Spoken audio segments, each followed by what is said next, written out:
Okay, kids. So, are you excited for our new story today? Yes? Okay. Okay. So, kids, I welcome all of you to our story time. So, you should be on mute and listen attentively. We had some very, very interesting questions. So, I think you're all smart kids. You can very well, nicely answer all the questions, right? Now, we are going to see today how to tackle thieves. So, kids, before starting this story, so can you tell something about thieves?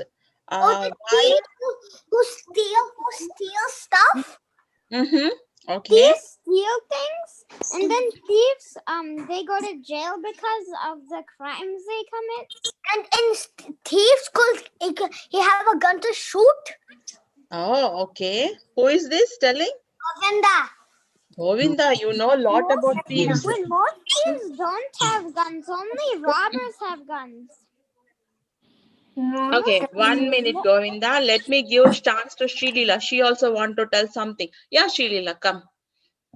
Yes, sit down. Yes, Shilila, you want to share something? Yes. Mm. Steal stuff, Oh. and they go to jail because the police sees them. Yes. Yes, kids. Anybody want to share something? Okay. So this is the little information. So now we will see how to tackle thieves. How this very, very gentleman in the story has tackled the thieves when he came across some kind of thieves. We will see what is the Mataji, real story. Yes, kids? is this live on YouTube? I think so. Yes. Okay. Why are you asking? No reason. No reason. Okay. Mm. Okay, kids, now we will, without any delay, we will jump into our story. We will see what is that interesting. Okay, kids, so tackling the thieves is the story name. How to handle thieves.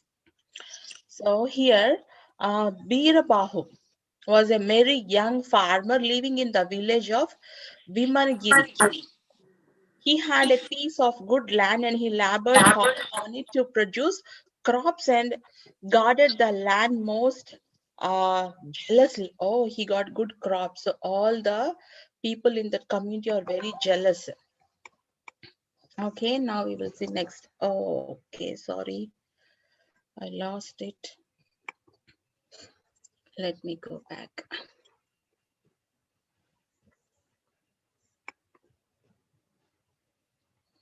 Wait, kids.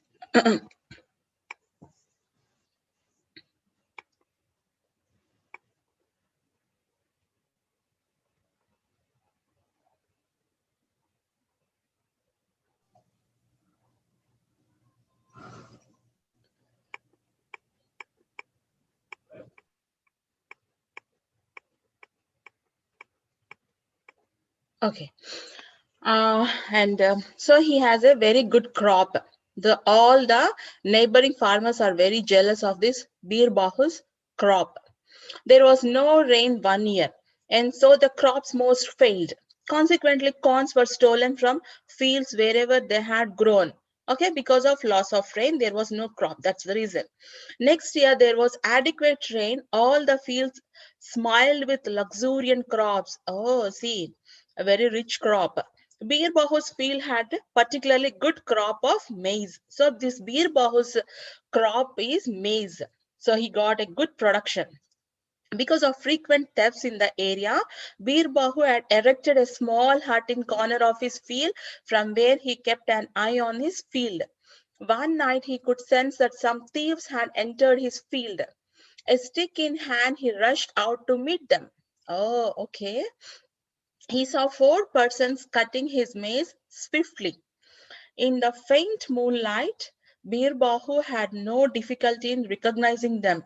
So finally, Bir Bahu had recognized that 4 persons are cutting his maize very speedily. They belonged to a nearby village, but he was afraid of facing them alone. He also did not want to shout. That would scare them away. Oh, so at the same time, he don't want to shout big and make big noise, and that may could the thieves may could run away, right?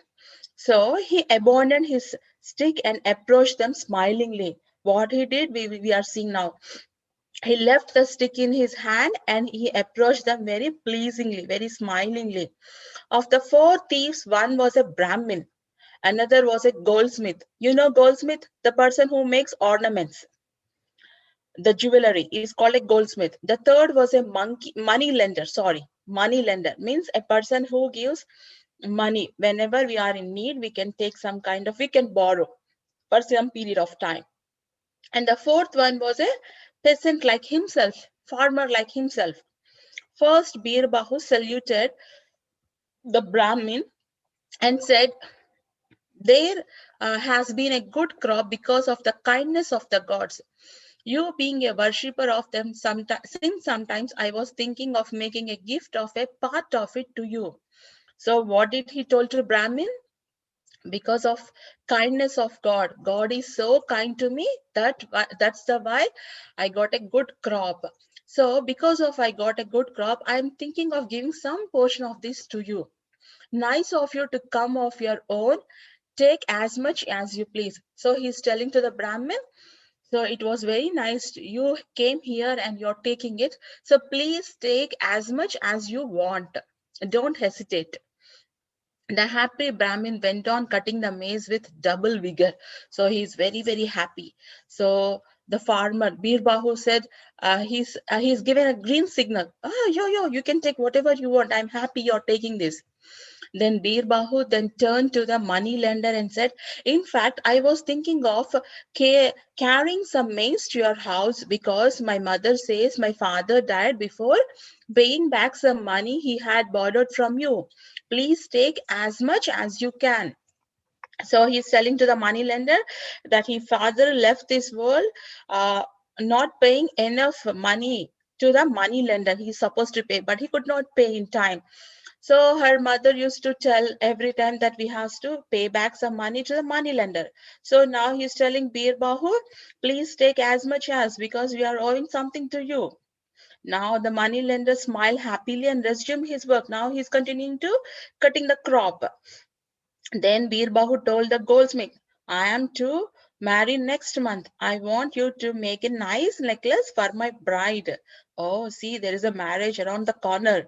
He's getting married next month. Okay, so he want to make some jewelry to the bride. Take as much maize as you can carry, but give me the necklace at the cost price. Well, okay, well, very well, said the goldsmith. So goldsmith is also very happy that he's going to take some necklace for the, he's going to make some necklace for the so-called bride. And then suddenly Bir Bahu turned to the peasant and said harshly, these three respectable men have their own reasons to take my maize. But what about you? I will take you to my mother. She will decide the case. Now Bir Bahu is telling to the peasant, they had some reason to take, but I don't see any reason. Why are you taking from my farm? Bir Bahu then led the peasant towards his hut. Although the four thieves had come together, the other three did not care to look at their fourth comrade. See, in the time of this, all the three left alone the peasant, and all the three are busy in cutting their own maize. Bir Bahu returned soon and told the Brahmin, my mother says, you being a Brahmin, she would like to make a gift of the maize to you herself. You are not losing anything, but the old woman would gain some merit in the eyes of the gods. So what Bir Bahu is telling to Brahmin? So you please come to my home. My mom want to hand over the crop with her own hands to you. Then she will be very pleased in the eyes of God. So that's why he has taken the Brahmin to the home. Now the Brahmin had no objection to this. He carried the maize he had collected to Bir Bahu's cottage. Bir Bahu came back after a while and told Goldsmith, my mother says, since you are here, she would like to give you some instructions about the shape of the necklace. Please come. So now what he is telling to goldsmith, my mother want to give some instructions, some kind of instructions to make the necklace very beautiful to the bride. So she is asking to take you to the home so that she can tell you how to prepare a beautiful necklace. Now he had taken the goldsmith to the home also. Brahmin, goldsmith. Now we will see. The goldsmith followed Bir Babu. This time Bir Bahu returned with his stick and pouncing upon the lone fourth thief, capturing him and bounded his hands in rope and said, "You fool, when you had given a loan to my father that you were so pleased with my words." Bir Bahu dragged the money lender into his hut where he had kept the other thieves, three thieves bounded and gauged.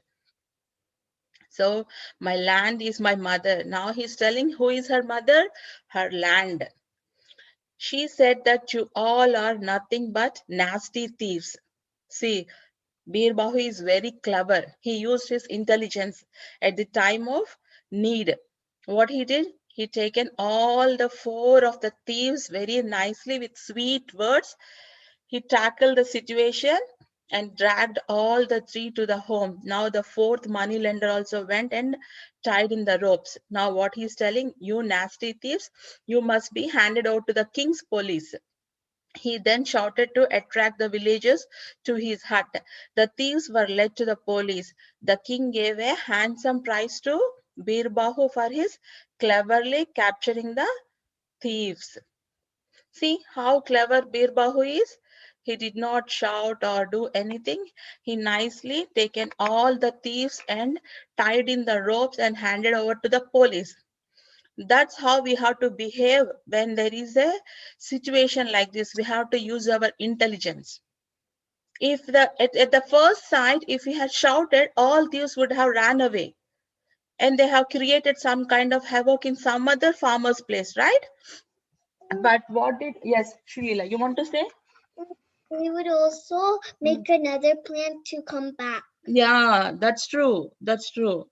But what did finally he did? He hand over to the hand over to the king and police. Yes. He didn't scream either. Like he just told calmly.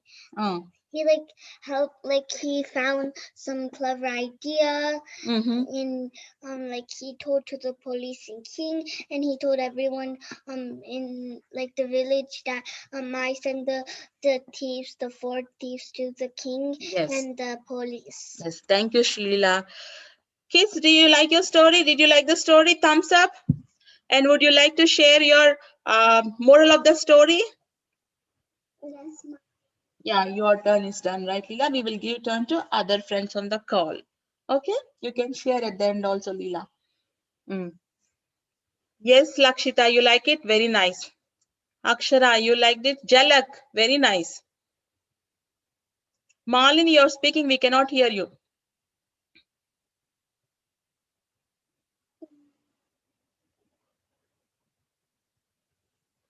Nice. Okay, so kids, now shall we move on to another story? Okay. Okay, good, Sanvi. Good. Now we will see other stories also. Okay. Okay. Thank you.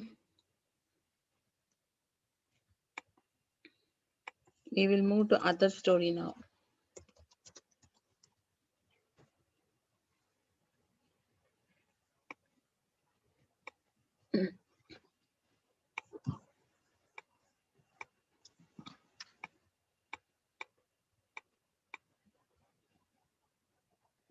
Okay, we will see this. What is this magical tin box? So kids, the story name is Magical Tin Box. We will see. Tin box.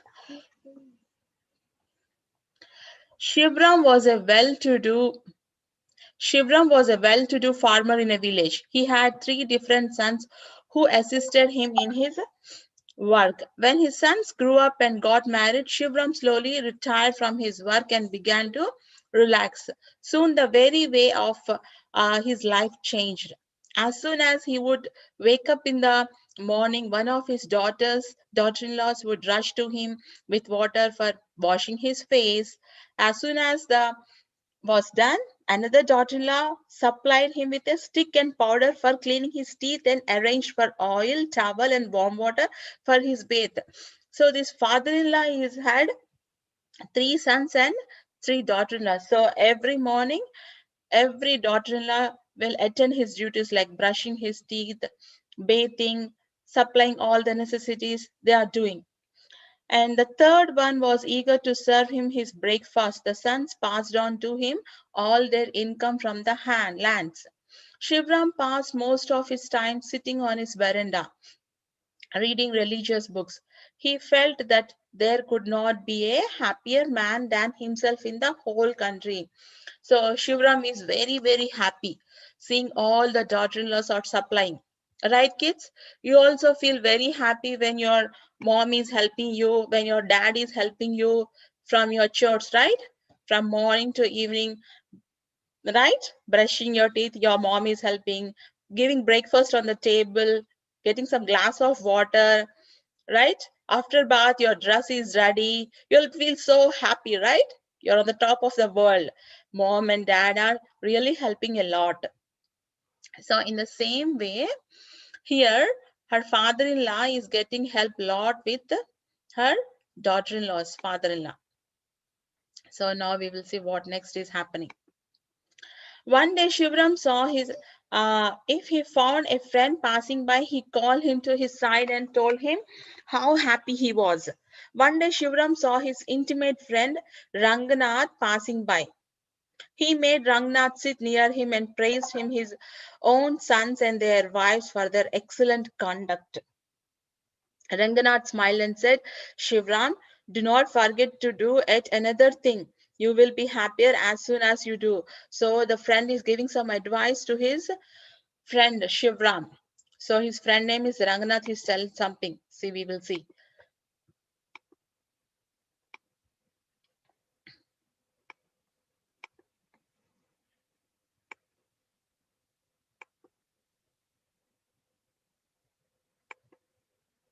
Okay, let me please.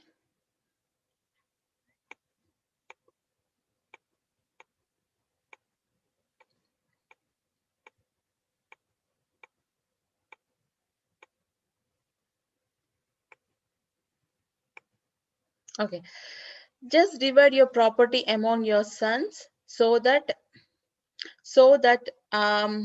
they would have no cause for quarreling among themselves after your death. Ranganath's advice appealed to Shivram very much.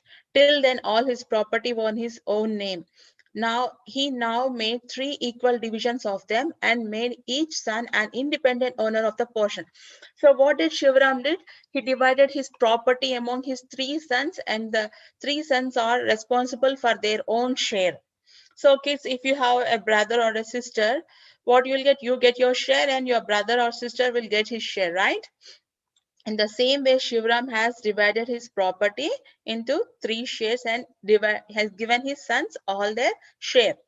But soon after that, he felt perturbed to observe a marked change in the behavior of his sons and daughter-in-law towards him. There was no water ready for him when he woke up. Oh my God. See, breakfast was delayed and sometimes he had to ask for it.